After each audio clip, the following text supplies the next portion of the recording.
Friends, मैं हूं अमित पारी। एक बार फिर से आप सभी लोगों का आपके अपने यूट्यूब चैनल पर स्वागत है। आज हम बात करेंगे मृदा अभिक्रिया पार्ट 2 की।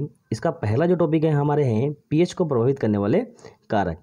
अब पीएच को प्रभावित करने वाले कारकों में पहला कारक है पैतृक पदार्थ। पैतृक पदार्थ से हमारा यहाँ पे आशय है कि पिता से मिलने वाले जो पदार्थ होते हैं या माता पिता से मिलने वाले जो पदार्थ होते हैं क्या कहलाते हैं? हमारे पैतृक पदार्थ कहलाते हैं। क्षारीय मृदाओं से निर्मित मृदा का पीएच अम्लीय मृदाओं से बनी चट्टानों की अपेक्षा क्या होता है? अधिक होता है। तो दोस्तों यहाँ पे समझने वाली बात यह है कि क्षारीय जो चट्टानें हैं इनसे निर्मित मृदा का पीएच क्या होता है? अम्लीय चट्टानों की अपेक्षा क्या होता है? ज़्यादा होता है। और अम्लीय पीएच क्या होती है? कम होती है, जिसके कारण से क्षारीय मृदाओं से निर्मित होने वाली चट्टानों का पीएच अम्लीय मृदाओं से क्या होता है? सदैव कम होता है। तो मैं इसको भी आप लोगों को समझा देता हूँ कि किस प्रकार से क्षारीय और अम्लीय मृदाओं का पीएच किस प्रकार से आप लोग देखते हो, क्योंकि मैंने प्रीवियस वीडियो में बता दिया है। अगर यदि जिन्होंने नहीं देखा है तो उनके लिए मैं बता दे रहा हूँ कि जो हमारा पीएच पेपर होता है या पीएच होता है वो 0 से लेकर के 14 तक हम उसे नापते हैं। और इसके 20 सेंटर में अपना आता है नंबर 7। कितना आता है हमारा? नंबर 7 आता है। तो 0 से 7 तक जब हम जाते हैं या 7 से 0 तक हम जाते हैं तो ये जो पीएच जो होती है ये किसकी होती है? अम्लीय पीएच होती है। ये कौन सी पीएच होती है? अम्लीय पीएच होती है। और 7 पर जब हम आते हैं तो ये कैसी होती है? उदासीन होती है। या हम इसे क्या कहते हैं? न्यूट्रल हम इसे कहते हैं। और ये जो न्यूट्रल होता है, जो शुद्ध पानी होता है, हमारे पीने योग्य पानी होता है, उसकी पीएच जिनमें मिनरल रहित होती है, जिसके अंदर मिनरल्स नहीं होते हैं, उनकी पीएच 7 यहाँ पे होती है। और 7 से जब अपन ऊपर जाते हैं तो ये कैसी होती है पीएच? यहाँ पे क्षारीयता इनकी बढ़ती जाती है। तो हम कह सकते हैं कि क्षारीय मृदाओं की पीएच क्या होती है? ज़्यादा, जबकि अम्लीय मृदाओं की पीएच क्या होती है? हमारे कम पाई जाती है। इसका दूसरा कारक है अवक्षेपण। अवक्षेपण का क्या मतलब है कि वर्षा के जल से क्षारीय तत्व जो हैं, अब जब वर्षा होती है तो उसमें क्या होते हैं? क्षारीय तत्व होते हैं। अब क्षारीय तत्व क्या होते हैं? उसमें कैल्शियम, मैग्नीशियम, पोटेशियम, सोडियम मृदा की सतह पर एकत्रित हो जाते हैं तथा उनका स्थान अम्लीय तत्व जैसे एल्यूमिनियम, हाइड्रोजन ले लेते हैं, जिसमें मृदा पीएच क्या हो जाती है? कम हो जाती है। मैंने आप लोगों को बताया है कि कैल्शियम, मैग्नीशियम और पोटेशियम, सोडियम जो हैं ये कैसे होते हैं? क्षारीय होते हैं। अब क्षार की पीएच कितनी हो गई? 7 से 14। कितनी हो गई? 7 से 14 हो गई। जबकि इनका स्थान कौन ले लेगा? एल्यूमिनियम और हाइड्रोजन जब ले लेंगे तो क्या होगा? इनकी पीएच क्या हो जाएगी? घट जाएगी। कैसे क्या हो जाएगी? इनकी पीएच घट जाएगी। और घटने के कारण इनकी पीएच क्या होता है? घटेगी। और अवक्षेपण इनका होता है। नेक्स्ट कारक यहाँ पे है कार्बनिक पदार्थों का विघटन। हम जानते हैं कि कार्बनिक पदार्थों का जब विघटन होता है तो क्या नाम से इससे कार्बन डाइऑक्साइड और क्या नाम से हमारे जल का निर्माण होता है और उत्पाद के रूप में ये मिलते हैं। ये क्या होती है? फिर कार्बन डाइऑक्साइड जो है ये क्या करती है? कैल्शियम और मैग्नीशियम के साथ में अभिक्रिया करके क्या बनाती है? बाइकार्बोनेट बनाती है। और मृदा कैसी होती जाती है? अम्लीय होती जाती है, क्योंकि इनमें से हाइड्रोजन आयन निकलेंगे और भी एल्यूमिनियम आयन निकलेंगे और भी जो हमारे अम्लीय आयन है वो क्या कर लेंगे? कैल्शियम और मैग्नीशियम का स्थान लेंगे और लेकर के उस मृदा को क्या बनाएंगे? अम्लीयता उसको बना देंगे। अम्लीय मृदा का निर्माण वो करते हैं। नेक्स्ट कारक है मूल वनस्पति। अब मूल वनस्पति से क्या है कि यदि मान लीजिए हम एक ही वनस्पति को लेते हैं और उससे निर्मित होने वाली जो मृदा है वो कैसी बनती है, ये उस वनस्पति पर निर्भर करता है। तो यहाँ देखिए, जंगली वनस्पतियों से निर्मित जो मृदा है, अब कौन सी मृदा है? जंगली वनस्पतियों से निर्मित जो मृदा है वो कैसी होती है? कैसी होती है वो मृदाएं? हमारे अधिक अम्लीय होती है। जबकि घासों द्वारा निर्मित मृदाओं से क्या होती है? ज़्यादा अम्लीय होती है। और घासों द्वारा निर्मित जो मृदा है वो कैसी होती है? कम अम्लीय होती है। जबकि जंगली वनस्पतियों से निर्मित जो मृदा है वो कैसी होती है?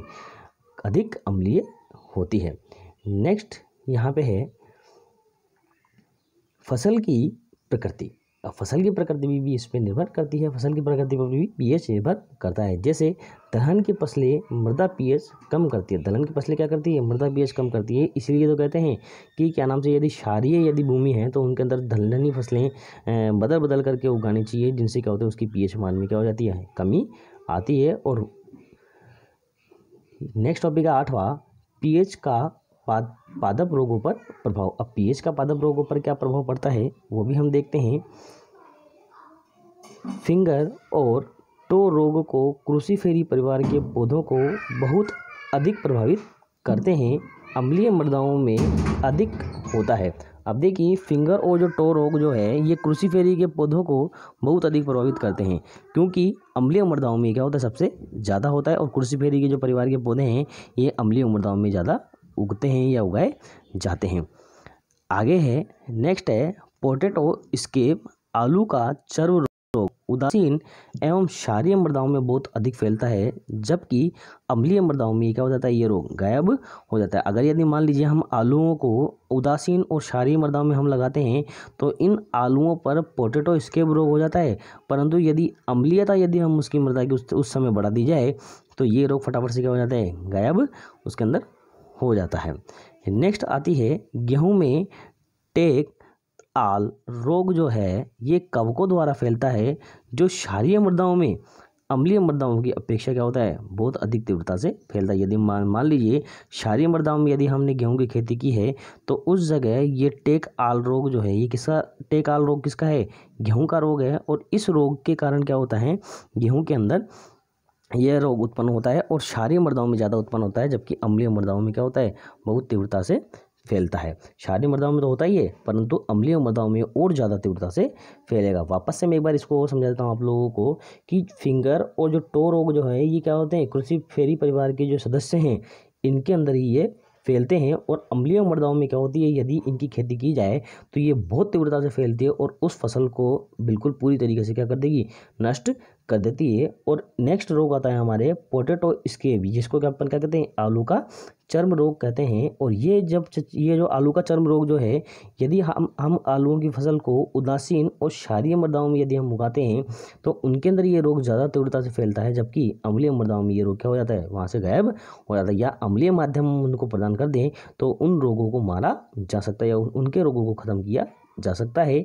गेहूं के अंदर अब कौन सा रोग मिलता है हमारे को, टेक रोग मिलता है, टेक ऑल, क्या नाम है इसका, टेक ऑल रोग जो मिलता है ये कवकों द्वारा फैलता है, जो क्या नाम से क्षारीय मृदाओं में जो क्या होते हैं, हल्की क्षारीय मृदाओं में अम्लीय मृदाओं की अपेक्षा बहुत तीव्रता से फैलता है। मतलब हल्की क्षारीय मृदाओं में अधिक तीव्रता से फैलता है, जबकि अम्लीय मृदाओं में क्या होता है, बहुत कम फैलता है ये।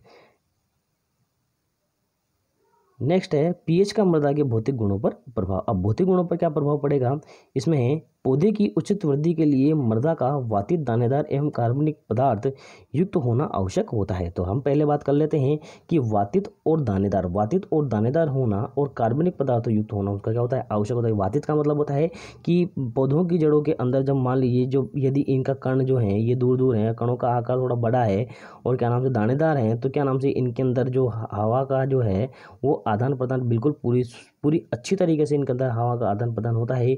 और यदि कार्बनिक पदार्थ इनके अंदर होंगे तो फसल को भी कार्बनिक पदार्थों की मात्रा क्या मिलेगी, उचित मात्रा में मिलेगी, जिससे कि क्या नाम से वो फसल जो होगी बहुत अच्छी गुणवत्ता की फसल हमारे पास में उग जाती है। जबकि अम्लीय मृदाओं में रंध्रावकाश क्या होता है, कम होता है। अब अम्लीय मृदा में रंध्रावकाश कम होने के कारण क्या होता है कि जो केंचुए हैं, कीड़े मकोड़े हैं और सूक्ष्म जीवों का जीवन क्या होता है, असंभव होता है। क्यों असंभव होता है, क्योंकि इनको सांस लेने के लिए वहाँ पे ऑक्सीजन जो है वो मिलेगी ही नहीं और वहाँ से कार्बन डाइऑक्साइड बाहर निकलेगी ही नहीं। तो इस प्रकार की जो लाभदायक जीव जो है वो उसी मृदा में मर जाते हैं और मरने के कारण हमें भौतिक लाभ जो है वो पहुंचाते नहीं है और उनकी गुणवत्ता जो है वो भी क्या हो जाती है, मृदा की खत्म हो जाती है। पीएच 7 पर मृदा का भौतिक गुण बहुत अच्छा होता है। यदि मान लीजिए मृदा आप लोगों के उदासीन है तो उसका गुण क्या होता है, भौतिक गुण अच्छा होता है। क्यों होता है, क्योंकि एक तो वो वातित होती है, वो दानेदार होती है और उनके अंदर कार्बनिक पदार्थों की मात्रा भी क्या होती है, अच्छी पाई जाती है। नेक्स्ट है 10वां टॉपिक है पीएच का घासों पर प्रभाव। अब पीएच का घासों पर क्या प्रभाव पड़ता है वो भी हम देख लेते हैं कि अधिकांश घासें अम्ल के प्रति क्या होती है, प्रतिरोधी होती है। अधिकांश घासें क्या होती है, अम्ल के प्रति प्रतिरोध होती है, जिससे अम्लीय मृदा में अम्लीय मृदा में क्या होती है, पौधे और वनस्पतियों फलों को अधिक हानि पहुंचाती है। अब ये क्या करती है, फलों को इनको ज़्यादा हानि पहुंचाते हैं, क्योंकि इनकी वृद्धि अम्लीय दशाओं में क्या होती है, बहुत ज़्यादा गति से होती है, तुरंत गति से होती है। और क्या नाम है, जो फसल हम उगाते हैं तो उन फसलों को ये क्या कर देते हैं, जल्दी से नष्ट कर देते हैं। आगे है उभय प्रतिरोध। अब उभय प्रतिरोध का मतलब यह है कि बफर विलयन जो है, हम इसे क्या कहते हैं, बफर सॉल्यूशन कहते हैं। उभय प्रतिरोधकता बफर हम विलयन उन्हें कहते हैं। वे विलयन जिनमें अम्ल तथा क्षार मिलाने पर उनकी पीएच पर कोई प्रभाव नहीं पड़ता या उनकी पीएच परिवर्तित नहीं होती, उभय प्रतिरोधक कहलाते हैं। अब देखिए मैंने आप लोगों को कहा था बफर विलेन कहा है या उभय प्रतिरोधक कहा है, दोनों एक ही बात है। इंग्लिश में इन्हें बफर विलेन कहते हैं और हिंदी में इन्हें उभय प्रतिरोधक कहते हैं। उभय प्रतिरोधक का मतलब होता है कि जिन पर या वे विलेन जिनके ऊपर यदि जिनमें हम अम्ल या क्षार डालें तो उनकी पीएच मान में कोई परिवर्तन नहीं होता है, मतलब उनकी पीएच क्या होगी, गड़बड़ाएगी नहीं और हो सके तो हल्की फुल्की थोड़ा सा परिवर्तन आता है, तो जिससे क्या होती है कि उनके प्रति उसका क्या होती है, प्रतिरोधक क्षमता इनमें होती है, मतलब उनके प्रति क्या होती है, प्रतिरोधी होती है। उनके इस पीएच परिवर्तन से या क्षार डालने से उनके ऊपर कोई प्रभाव नहीं पड़ता, तो इसे ही हम क्या कहते हैं, उभय प्रतिरोधक हम इन्हें कहते हैं। जैसे दुर्बल अम्ल प्लस प्रबल क्षारकीय लवण, जैसे दुर्बल अम्ल कैसा हो गया अपने CH3CO। अब इसे दुर्बल अम्ल क्यों कहते हैं, क्योंकि आप लोगों ने 10th क्लास में पढ़ा होगा कि CH3COOH का यदि हम अपघटन करते हैं तो CH3COO माइनस प्लस हमारे H प्लस का निर्माण होता है। प्रबल क्षार जो है यहाँ से CH3COO Na जो है हमारा यहाँ से ये प्रबल क्षार कहलाता है। तो इन दोनों के विलयन से क्या बनता है, हमारे उभय प्रतिरोधक विलयन बनाया जाता है। नेक्स्ट आता है इसमें दुर्बल क्षार प्लस प्रबल अम्ल से भी क्या नाम से हमारे उभय प्रतिरोध जो विलेन है वो हमारे बनता है। जैसे दुर्बल क्षार कौन सा हो गया, NaOH हो गया, और प्रबल अम्ल क्या हो गया, NH4Cl हो गया। तो इससे क्या बनेगा, उभय प्रतिरोधक विलेन आप लोगों को प्राप्त होगा। नेक्स्ट आता है उभय प्रतिरोधी विलेन के गुण। अब इस विलेन के गुण क्या होते हैं, पहला, उभय प्रतिरोधी विलेन की पीएच निश्चित होती है। इसकी क्या होती है, पीएच निश्चित होती है। यदि आप लोगों ने आपकी लैब में देखा हो, केमिस्ट्री लैब में देखा हो, तो छोटी छोटी सी गोलियां इसके अंदर आती है, जिसके अंदर पीएच 7 की गोली भी आती है, जिससे क्या नाम से हम पीएच जो मीटर है उस पर पीएच 7 को सेट करते हैं। 4.4 की भी पीएच की गोली आती है। मतलब आप जिस भी उसमें पीएच में ये जो टेबलेट्स लेना चाहते हैं वो आप लेते हैं, और जो डाइल्यूट वाटर है उसके अंदर हम उसमें डिजोल्व करते हैं, और पीएच मीटर के जो इलेक्ट्रोड है, इलेक्ट्रोड को उसके अंदर डुबाएंगे तो क्या नाम से वो उसी तरीके की पीएच हमारे को देगा, उस पीएच पर हमारा इलेक्ट्रोड सेट होता है। तो इसके अंदर हमारे उभय प्रतिरोधी विलेन काम में लाए जाते हैं, मतलब इनकी पीएच में निश्चित होगी। इसके विलेन में प्रबल अम्ल या क्षार की अल्प मात्रा मिलाने पर विलेन का पीएच में कोई प्रभाव नहीं पड़ेगा। मैं आपको बता चुका हूँ कि क्या नाम से अम्ल या क्षार डालो तो इसकी पीएच में कोई परिवर्तन नहीं होगा, उभय प्रतिरोधक कहलाते हैं।